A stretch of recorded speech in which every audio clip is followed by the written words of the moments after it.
Načelnika grada Zagreba, gospođe Dalić, poštovani predstavniče ravnateljstva policije, gospodine Orlović, poštovani predstavnici Hrvatskog autokluba i autokluba Siget, poštovani ravnatelji svih škola osnovnih koji ste ovdje nazočni, poštovani voditelji ekipa ovdje nazočni i naravno draga djeco, dragi mladi koji sudjelujete u ovim natjecanjima, sve vas srdačno pozdravljam u ime Policijske uprave Zagrebačke, sektora za javni red i sigurnost, službe prometne policije i evo veselimo se današnjem natjecanju.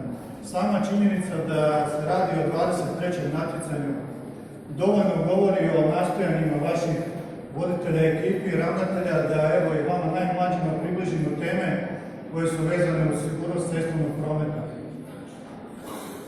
Nadamo se evo da će vam natjecanje proći u ugodnom dojmu, da ćete ostvariti dobre rezultate i da ćemo iduće godine imati još više prijavljenih natjecatelja. Hvala lijepo.